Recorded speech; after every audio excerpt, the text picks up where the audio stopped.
قصہ غار والوں کا۔ حضرت عیسیٰ علیہ السلام کے آسمان پر اٹھائے جانے کے بعد عیسائیوں کا حال بہت خراب اور نہایت ابتر ہو گیا۔ لوگ بت پرستی کرنے لگے اور دوسروں کو بھی بت پرستی پر مجبور کرنے لگے۔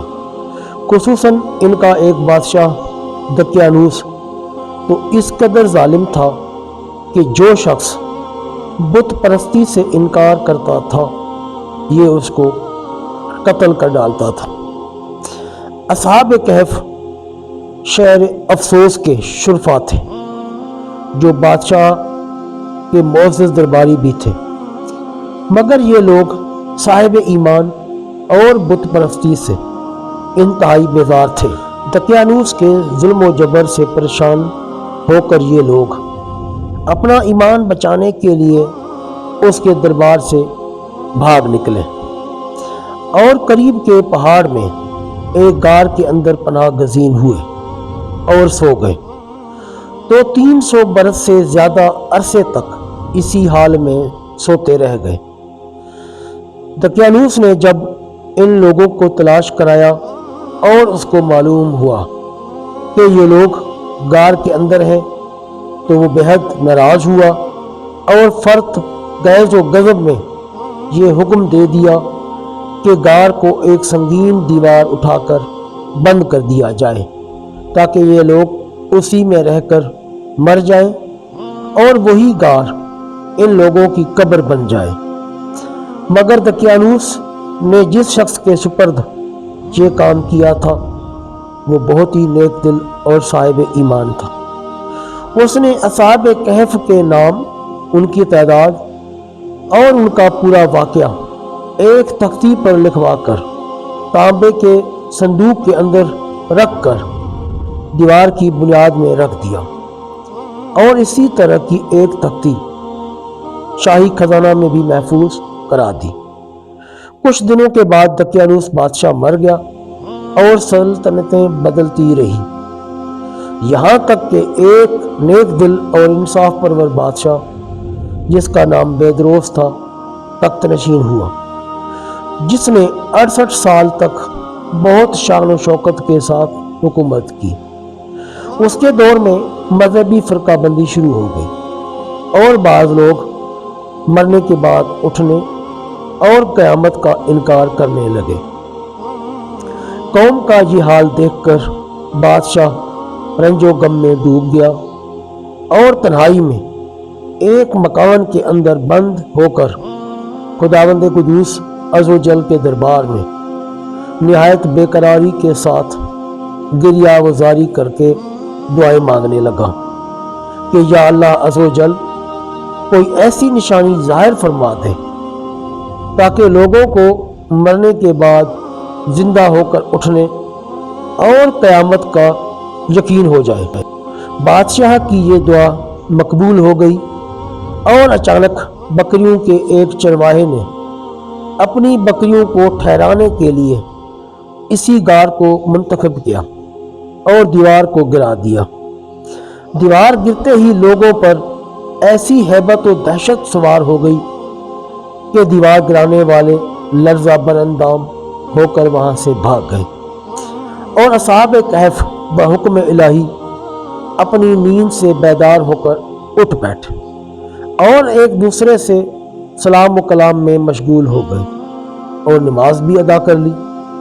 جب ان لوگوں کو بھوک لگی تو ان لوگوں نے اپنے ایک ساتھی یملیکھا سے کہا کہ تم بازار جا کر کچھ کھانا لاؤ اور نہایت خاموشی سے یہ بھی معلوم کرو کہ دقیانوس ہم لوگوں کے بارے میں کیا ارادہ رکھتا ہے۔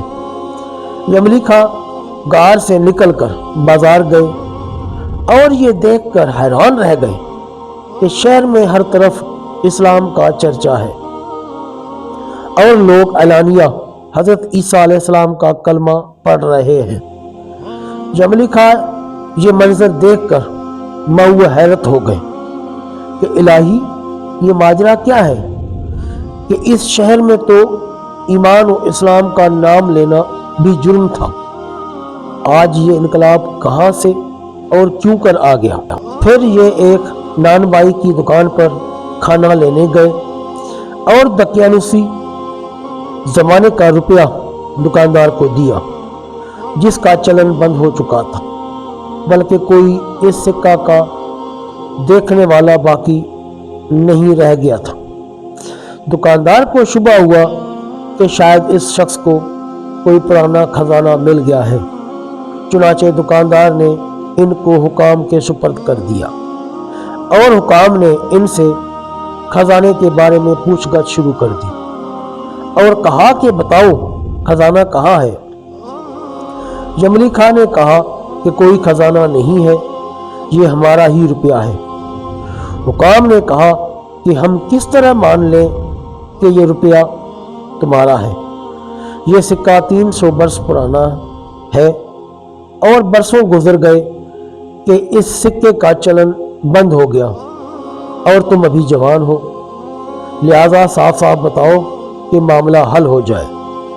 یہ سن کر یملیکا نے کہا کہ یہ بتاؤ کہ دقیانوس بادشاہ کا کیا حال ہے؟ حکام نے کہا کہ آج روئے زمین پر اس نام کا کوئی بادشاہ نہیں ہے، ہاں سینکڑوں برس گزرے کہ اس نام کا ایک بے ایمان بادشاہ گزرا ہے جو بت پرست تھا۔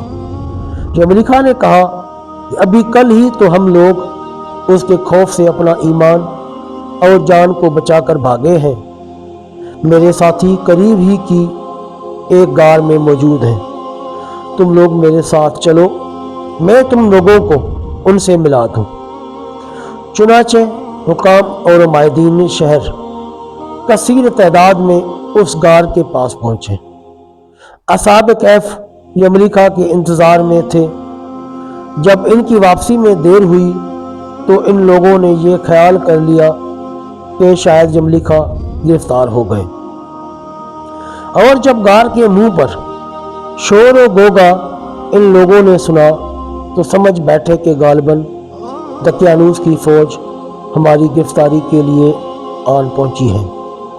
تو یہ لوگ نہایت اخلاص کے ساتھ ذکر الہی اور توبہ و استغفار میں مشغول ہو گئے۔ حکام نے غار پر پہنچ کر تانبے کا صندوق برآمد کیا اور اس کے اندر سے تختی نکال کر پڑھا تو اس تختی پر اصحاب کہف کا نام لکھا تھا، اور یہ بھی تحریر تھا کہ یہ مومنوں کی جماعت اپنے دین کی حفاظت کے لیے دقیانوس بادشاہ کے خوف سے اس غار میں پناہ گزین ہوئی ہے۔ تو دقیانوس نے خبر پا کر ایک دیوار سے ان لوگوں کو غار میں بند کر دیا ہے۔ ہم یہ حال اس لیے لکھتے ہیں کہ جب کبھی بھی یہ غار کھلے تو لوگ اصحاب کہف کے حال پر مطلع ہو جائیں۔ حکام تختی کی عبارت پڑھ کر حیران رہ گئے، اور ان لوگوں نے اپنے بادشاہ بیدروس کو اس واقعے کی اطلاع دی۔ فوراً ہی بیدروس بادشاہ اپنے امراء اور عمائدین شہر کو ساتھ لے کر غار کے پاس پہنچا تو اصحاب کہف نے غار سے نکل کر بادشاہ سے معانقہ کیا اور اپنے سرگزشت بیان کی۔ بیدروس بادشاہ سجدہ میں گر کر خداوند قدوس کا شکر ادا کرنے لگا کہ میری دعا قبول ہو گئی، اور اللہ تعالیٰ نے ایسی نشانی ظاہر کر دی جس سے موت کے بعد زندہ ہو کر اٹھنے کا ہر شخص کو یقین ہو گیا۔ اصحاب کہف بادشاہ کو دعائیں دینے لگے کہ اللہ تعالیٰ تیری بادشاہی کی حفاظت فرمائے، اب ہم تمہیں اللہ کے سپرد کرتے ہیں۔ پھر اصحاب کہف نے السلام علیکم کہا اور غار کے اندر چلے گئے اور سو گئے، اور اسی حالت میں اللہ تعالیٰ نے ان لوگوں کو وفات دے دی۔ بادشاہ بیدروس نے سال کی لکڑی کا صندوق بنوا کر اصحاب کہف کی مقدس لاشوں کو اس میں رکھوا دیا، اور اللہ تعالیٰ نے اصحاب کہف کو ایسا رعب لوگوں کے دلوں میں پیدا کر دیا کہ کسی کی یہ مجال نہیں کہ غار کے منہ تک جا سکے۔ اسی طرح اصحاب کہف کی لاشوں کی حفاظت کا اللہ تعالیٰ نے سامان کر دیا۔ پھر بیدروس بادشاہ نے غار کے منہ پر ایک مسجد بنوا دی اور سالانہ ایک دن مقرر کر دیا کہ تمام شہر والے اس دن عید کی طرح زیارت کے لیے آیا کریں۔ یہ واقعہ تفسیر خارزن کے حوالے سے پیش کیا گیا، جلد نمبر 3 صفحہ نمبر 198 سے 200 تک۔ اصحاب کہف کی تعداد میں جب لوگوں کا اختلاف ہوا تو یہ آیت نازل ہوئی۔ پارہ نمبر 15 سورہ نمبر کہف آیت نمبر 22، جس کا ترجمہ تم فرماؤ میرا رب ان کی گنتی خوب جانتا ہے، انہیں نہیں جانتے مگر تھوڑے۔ حضرت عبداللہ بن عباس رضی اللہ عنہما نے فرمایا کہ میں انہی کم لوگوں میں سے ہوں جو اصحاب کہف کی تعداد کو جانتے ہیں۔ پھر آپ نے فرمایا کہ اصحاب کہف کی تعداد 7 ہے اور 8واں ان کا کتا ہے۔ تفسیر ساوی جلد نمبر 4 صفحہ نمبر 1191، پارہ نمبر 15 سورۃ الکہف آیت نمبر 22۔ قرآن مجید میں اللہ تعالیٰ نے اصحاب کہف کا حال بیان فرماتے ہوئے ارشاد فرمایا کہ پارہ نمبر 15 سورۃ کہف آیت نمبر 9 سے لے کے 13 تک کا ترجمہ ہے، کیا تمہیں معلوم ہوا کہ پہاڑی کی کھو اور جنگل کے کنارے والے ہماری ایک عجیب نشانی تھی۔ جب ان جوانوں نے غار میں پناہ لی پھر بولے اے ہمارے رب، ہمیں اپنے پاس سے رحمت دے اور ہمارے کام میں ہمارے لیے راہیابی کے سامان کر۔ تو ہم نے اس غار میں ان کے کانوں پر گنتی کے کئی برس تھپکا، پھر ہم نے انہیں جگایا کہ دیکھیں دو گروہ میں کون ان کے ٹھہرنے کی مدت زیادہ ٹھیک بتاتا ہے۔ ہم ان کا ٹھیک ٹھیک حال تمہیں سنائیں۔ اور کچھ جوان تھے کہ اپنے رب پر ایمان لائے اور ہم نے ان کو ہدایت بڑھائی۔ اس سے اگلی آیتوں میں اللہ تعالیٰ نے اصحاب کہف کا پورا حال بیان فرمایا ہے، جس کا تذکرہ اوپر ہو چکا ہے۔ اصحاب کہف کے نام، ان کے ناموں میں بہت اختلاف ہے۔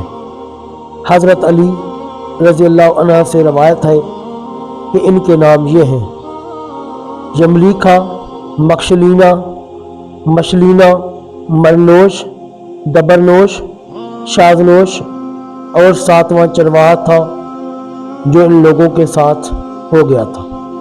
حضرت علی رضی اللہ عنہ نے اس کا ذکر نہیں فرمایا۔ اور ان لوگوں کے کتے کا نام قطمیر تھا اور ان لوگوں کے شہر کا نام افسوس تھا اور ظالم بادشاہ کا نام دقیانوس تھا۔ مدارک التنزیل جلد نمبر 3 صفحہ نمبر 206، پارہ نمبر 15 سورہ الکہف آیت نمبر 22۔